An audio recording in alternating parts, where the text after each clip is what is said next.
Notre appel aux dons doit permettre d'amplifier l'action de TV Liberté, d'équilibrer notre budget annuel, de prendre en compte les mois d'été où les rentrées financières se raréfient et surtout de soutenir les actions de développement des prochaines semaines.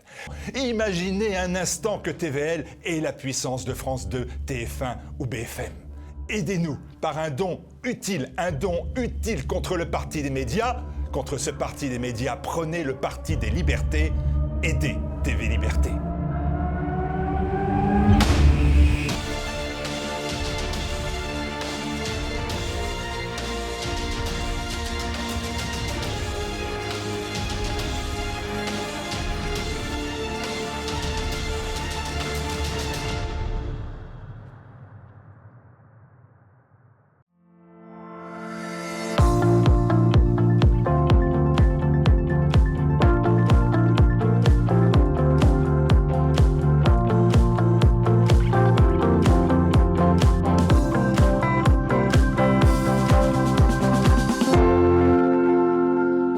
Et bienvenue dans ce nouveau numéro des femmes et des enfants. D'abord, j'espère que vous avez tous passé une bonne fête des mères.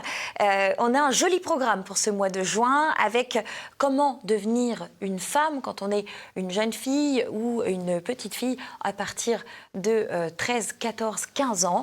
En tout cas, on aura un ouvrage qui est parfait pour cela à vous présenter. Comment s'approprier les clés de sa féminité, évidemment, ce qui est un enjeu, et le tout sans les injonctions de notre époque actuelle.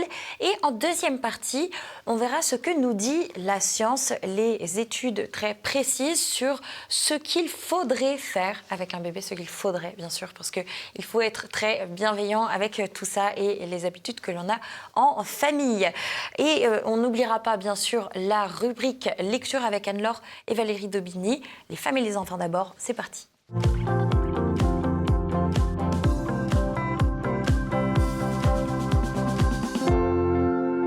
Être une femme, mais quelle question! Et c'est Gainsbourg qui disait « Toi, toi, toi, sois belle et tais-toi ». Tais-toi ou sois belle et tu es toi. Est-ce que c'est vraiment ça, être une femme? Devenir une femme, ça peut être une plongée dans un océan de contradictions et d'injonctions même. Mais ça peut aussi être une source de joie. Et c'est ce qu'on va essayer de voir avec mon invitée pour cette partie, Hélène Milsan, qui est l'une des co-auteurs de Devenir femme, #être soi. Voilà votre ouvrage. Bonjour madame. Bonjour, enchantée d'être ici. Ravie également de vous recevoir.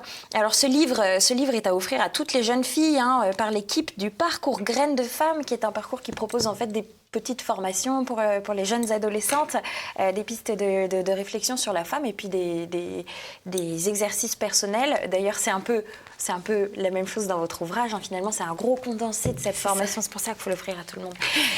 Et finalement, moi, je voudrais revenir sur le fait de devenir une femme en 2022. Pourquoi est-ce que c'est un enjeu fondamental? Comme ça, on pourrait se dire, bon, ça y est, on a bien avancé, on a des années de féminisme derrière nous, qui nous ont donné quand même quelques libertés fondamentales. On en est où aujourd'hui? Je crois qu'on en est au moment où on devrait se réjouir de se dire être une femme, c'est exceptionnel, et on est encore en train de se dire on s'est battu, elle s'est battue. Donc c'est peut-être juste à nous de changer de regard sur le fait de devenir femme. Ça peut être enthousiasmant, ça peut être extraordinaire. Et comment moi je vais transmettre aux jeunes filles, donc c'est les mamans qui se posent cette question, c'est nous qui animons aussi auprès des jeunes filles, quelles sont les clés qu'on n'a pas eues et qu'on aurait aimé avoir et qu'on a envie de transmettre pour qu'elles puissent en fait se regarder fièrement dans le miroir et dire j'ai envie, je suis fière de devenir une femme. Exactement, peut-être poser les armes, ce serait ça, et puis se passer à la transmission et se rendre compte du bond en avant qu'on a fait et de la chance que c'est.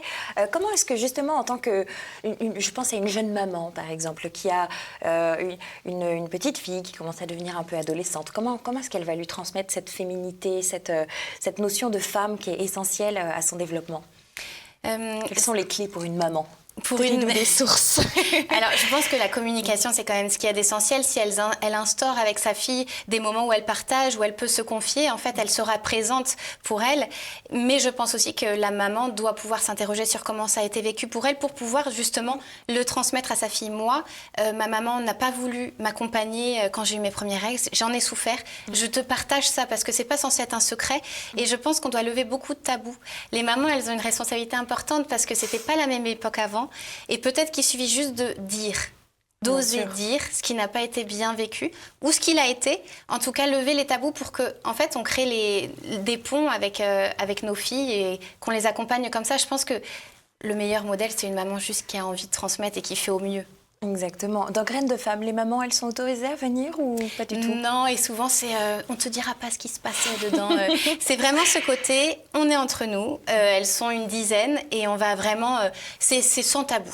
Voilà, ça va être progressif, on va vraiment aller de plus en plus à la quête de qui je suis et aussi parler parfois de nos parents parce que parfois on n'est pas forcément, on a des choses qui nous plaisent pas, on a des rancunes et c'est bien d'en parler, de le déposer pour pouvoir en ressortir après plus légère. Exactement, il faut se différencier de toute façon, devenir un individu propre. Justement, une femme, l'un des marqueurs de son individualité, ça va être vraiment son cycle que vous détaillez en 4 morceaux. Le printemps, l'été, l'automne, l'hiver, bien entendu. À quoi ça correspond, ce cycle séparé en 4 parties? Pour nous, c'est important de montrer aux jeunes filles qu'il y a rien de pas naturel à être une femme. On donne la vie. Et ça, depuis la nuit des temps. Et donc, c'est de dire, au dehors, il y a des saisons. On en a 4 et la nature ne se porte pas de la même façon. Ma graine ne va pas pousser au même moment, le vent ne va pas tourner de la même manière. Et donc, en tant que femme, tu vas avoir des émotions qui vont être parfois plus intenses en hiver, en automne. Et tu vas être appelée à aller vers les autres, à échanger, à partager quand tu es au printemps, quand tu es en été. C'est un peu à l'image de ce qu'on est en train de traverser. Au printemps, on a envie d'aller vers les autres, de faire la fête. C'est la meilleure période de notre cycle. Et par contre, à l'automne, on sent une fatigue. On sent que ça a diminué. On sent qu'on a besoin de silence. Et en hiver, on a besoin de ce moment dans notre grotte. On a besoin, parfois, juste de ne pas être en lien. Mais ça ne dure pas. Et après, ça repart. Et je trouve ça important de repasser. Parfois, je leur fais même écouter les 4 saisons de Vivaldi, parce que même dans la musique, on l'entend. Exactement. Comment on peut le Et voir. que tout est cycle, Oui. et tout est recommencement, éternel recommencement, et c'est ça qui est beau. Être une femme, c'est avoir une personnalité assez unique. D'ailleurs, certains moqueurs diraient souvent femme varie. Quelles sont nos clés quelles sont les clés de notre personnalité par rapport à un homme, par exemple? Ça, chacune pourra le dire. Par contre, la femme s'interroge. La femme a envie de creuser et la femme est un mystère qu'elle n'aura pas fini d'explorer elle-même. Et je pense que la joie de rencontrer la femme qu'on va devenir, c'est vraiment...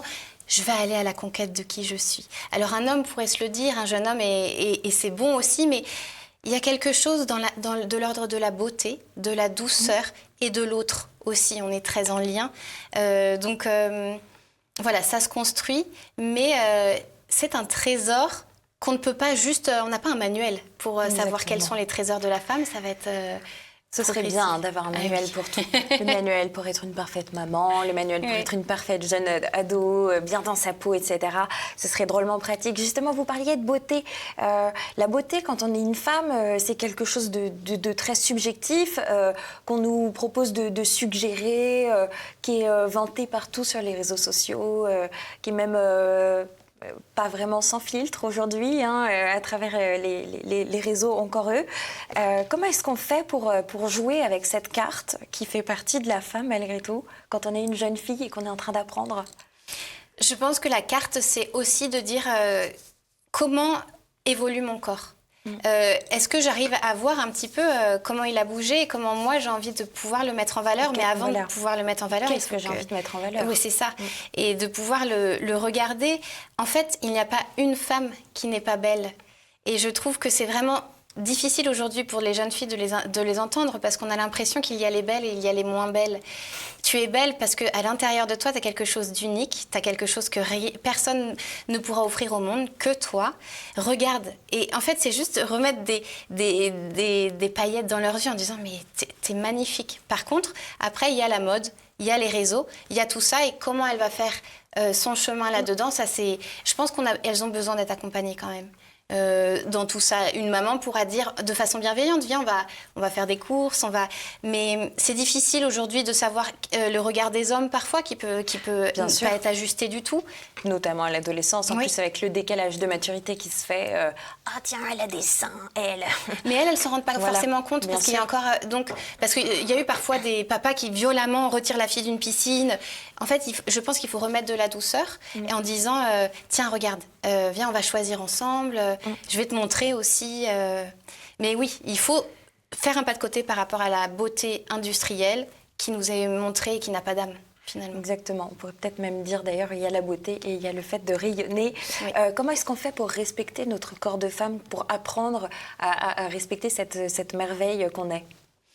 Ce corps, ce temple, moi j'aime bien le rappeler que c'est un miracle à lui tout seul de comment fonctionne notre cœur, nos pieds qui avancent. J'ai pas besoin de réfléchir pour lever mon bras. Notre corps qui est capable de fabriquer un bébé. Qui est capable de fabriquer un bébé, de se remettre d'une maladie grave et de marcher. Et donc c'est de revoir le miracle que c'est de l'habiter et de pouvoir essayer de guérir ces blessures qu'on a. Ah bah j'ai une petite poitrine, ah bah j'ai des trop grosses hanches, ah bah... Mais en fait ce corps il est tien et il est forcément adapté à qui tu es. Donc c'est aussi une relecture de son propre corps. Après je pense que le sport est important. En tout cas l'activité physique pour pouvoir être bien présente dans notre corps. De pouvoir dire ok je le fais mien. Comment... Donc je vais faire de la muscu, je vais faire de la piscine, mais je vais essayer de ressentir la vie qui passe à travers ce corps. Et je pense que c'est important. Parce qu'aujourd'hui il y a beaucoup les écrans et pas que Oui. mais les remettre dans leur corps est important. Se reconnecter à cette pulsion vitale, effectivement. Merci beaucoup, Hélène Milsan, pour toutes ces clés, parce que vraiment, ce sont que vous transmettez à travers Devenir femme, le livre que vous avez écrit à plusieurs mains avec le collectif Graines de Femmes. Voilà, c'est vraiment quelque chose qu'on offre aux femmes, aux futures femmes de demain, et peut-être qu'on n'a pas forcément eu, et que donc du coup, il faut transmettre peut-être 2 fois plus. Et comme je suis très disciplinée, vous allez voir, on va passer dans la suite de cette émission à l'étude des enfants, parce qu'on va s'intéresser à ce que nous dit la science sur les jeunes enfants de 0 à 6 ans et tous les questionnements, vous savez, qui nous traversent. Est-ce que ceci c'est bien? Est-ce que c'est pas bien? Eh bien, on a les clés juste après la virgule.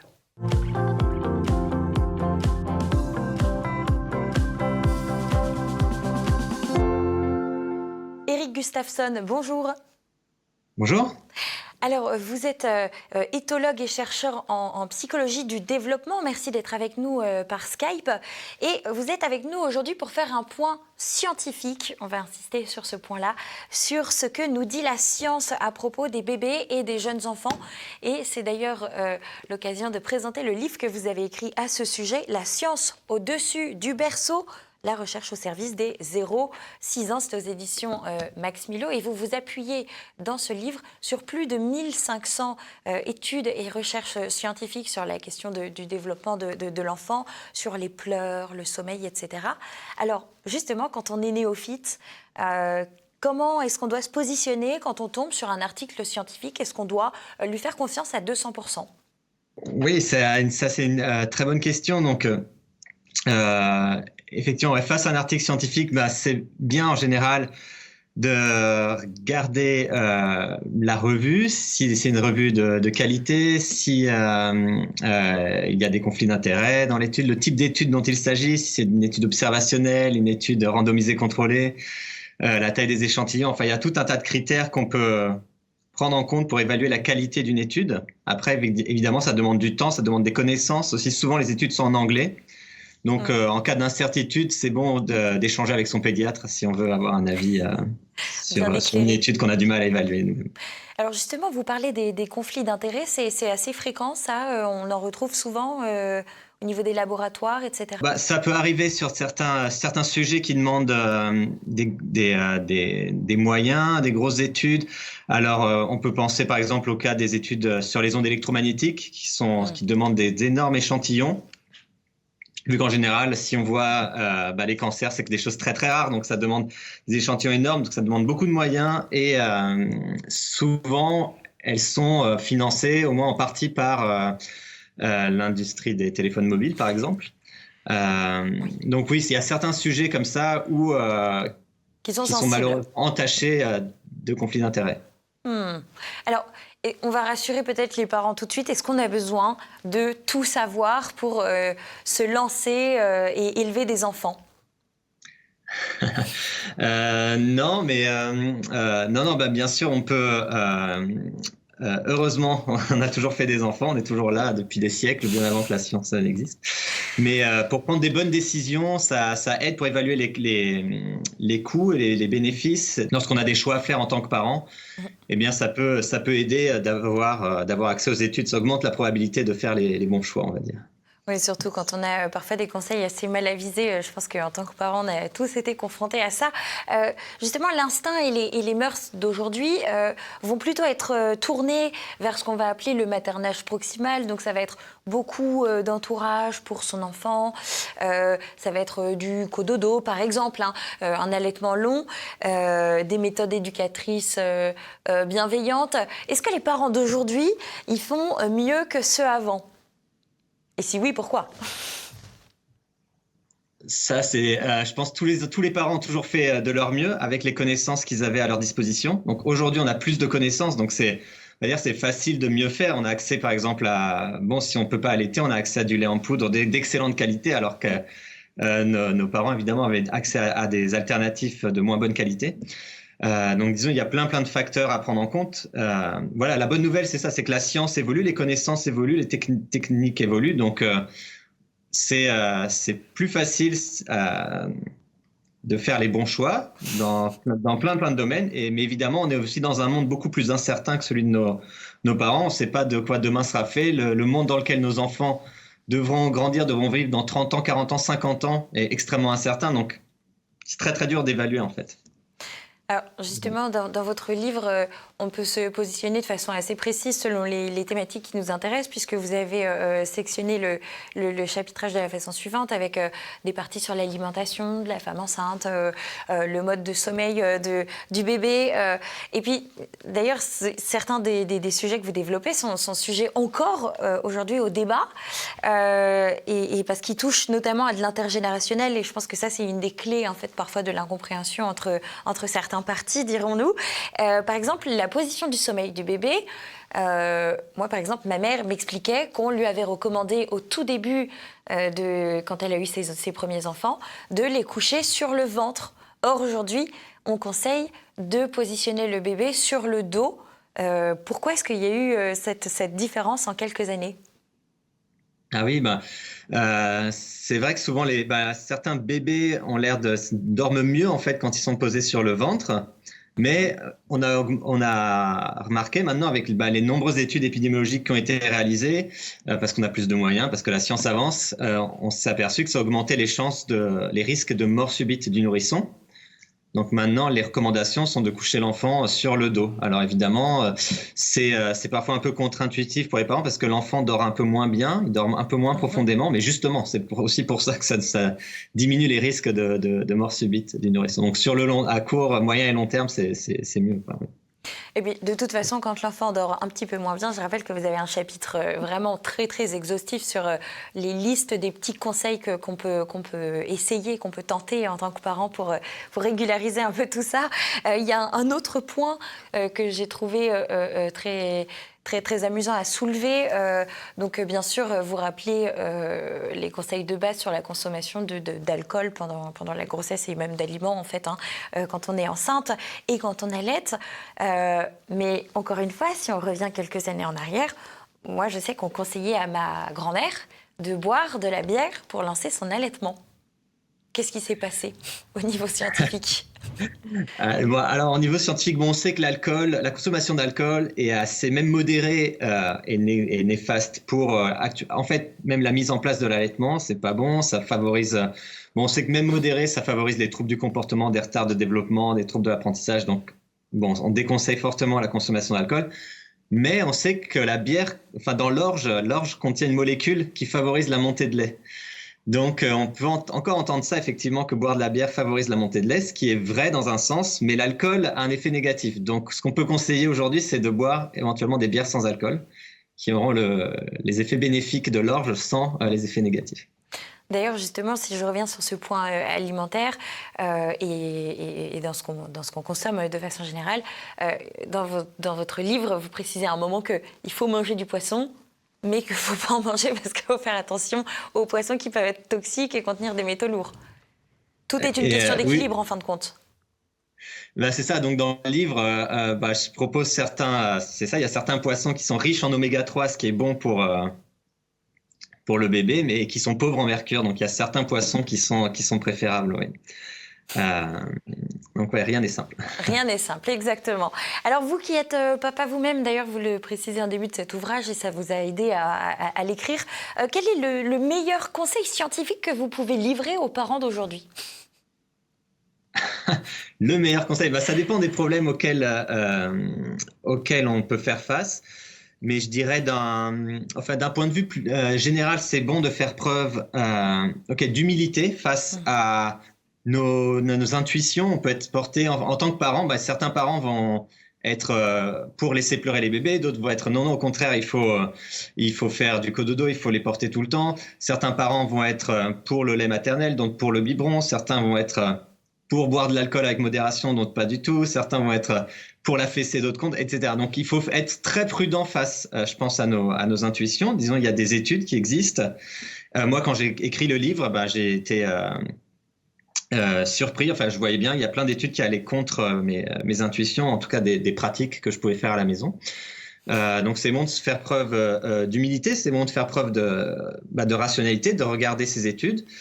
Et en même temps, de garder aussi à l'esprit que chaque enfant est unique, chaque famille est unique, chaque situation familiale est unique. La plupart des études scientifiques montrent les tendances globales, voilà ce qui marche, ce qui fonctionne sur la plupart des enfants. Mais évidemment, peut-être ça ne s'applique pas à notre situation qui est propre. Donc, si on a des doutes, ça convient d'en parler à un pédiatre, à un professionnel, des professionnels de la petite enfance dans des maisons de famille, des PMI.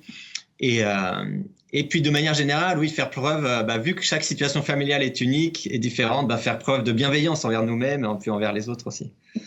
Merci beaucoup, en tout cas, Erik Gustafsson, d'avoir été avec nous sur le plateau des Femmes et des Enfants d'abord. On rappelle votre livre pour les plus pointus des parents ou pour ceux, tout simplement, qui voudront clore définitivement le bec de ceux qui leur donnent des conseils parfois très mal avisés. La science au-dessus du berceau, la recherche au service des 0-6 ans. Merci encore à vous. Et quant à nous, on se retrouve après la rubrique lecture de Anne-Laure et de Valérie Daubigny. Ce sera juste après la virgule.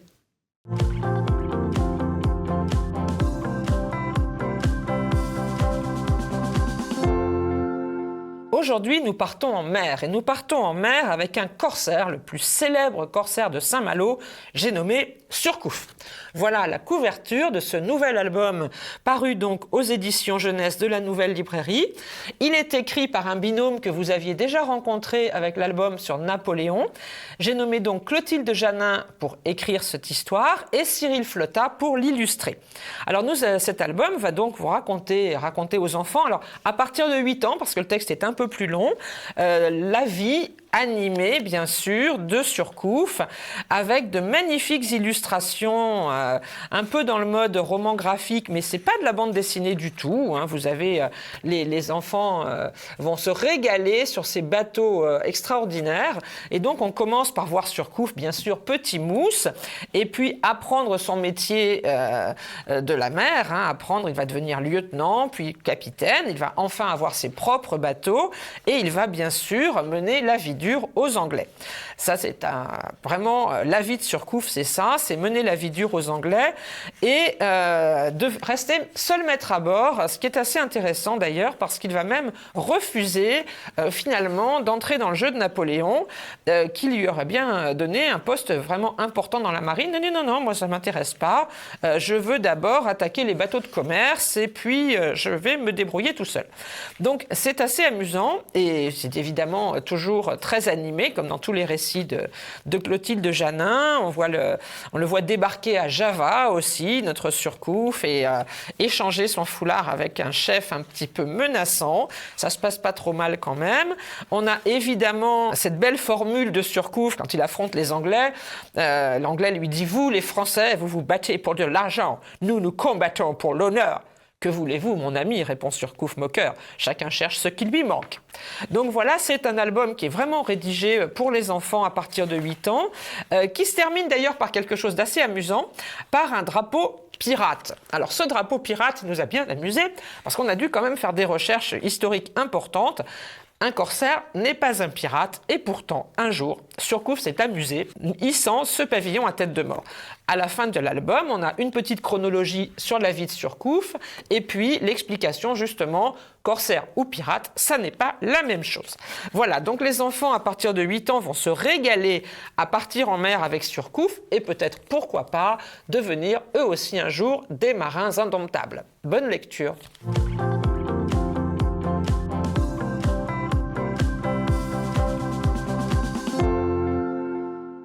L'Imagier de la Reine est un roman qui est réédité. Il est paru dans les années 50 et pour nos lecteurs d'aujourd'hui, lecteurs et lectrices à partir de 10 ans s'ils sont bons lecteurs, plutôt 11-12 ans, eh bien nous partons en croisade et nous partons aux côtés d'un jeune garçon qui est pourtant destiné à reprendre l'atelier d'enluminure de son père, qui est un maître en la matière. Mais notre jeune ami a des rêves plein la tête, des rêves de conquête, des rêves de désert, le rêve de partir rejoindre Louis IX, Saint-Louis. Et c'est ce qu'il va faire en usant de son charme, de son intelligence. Il va partir, nous allons l'accompagner dans toutes ces aventures rocambolesques, très bien écrites, très bien définies, avec un vocabulaire qui nous enrichit. Et à l'issue de ce grand voyage, Jean Picou aura trouvé, certes, l'aventure, mais il se sera peut-être trouvé lui-même. C'est grâce à la reine Marguerite qu'il va comprendre ce pourquoi il est véritablement fait. C'est un très bon roman avec une superbe préface de Brigitte Lundy, un roman de Léon Malheur qui est paru en juin 2021 aux éditions Bulle d'Or.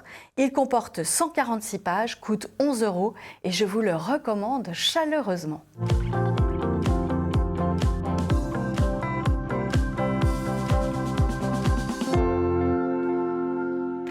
Et voilà, c'est déjà la fin des femmes et des enfants d'abord. Merci beaucoup d'avoir suivi l'émission jusqu'ici. On ne se quitte pas, bien sûr, sans la traditionnelle image du mois avec Coucou Pauline cette fois-ci. Enfin, une nuit complète, je pète la forme. Requinqué. Qui a dit que ça ne dormait pas un bébé? Une nuit complète, c'est-à-dire 5 heures d'affilée. Il n'y a jamais de petite victoire quand on est une maman, alors bon courage pour le sommeil de vos bébés, évidemment. N'oubliez pas, je vous le rappelle à chaque fin d'émission, mais de cliquer sur le pouce en l'air pour soutenir TV Liberté et l'émission Les femmes et les enfants d'abord. Et puis, bien sûr, abonnez-vous à notre chaîne YouTube si ce n'est pas déjà fait. Moi, je vous dis à très bientôt sur TVL.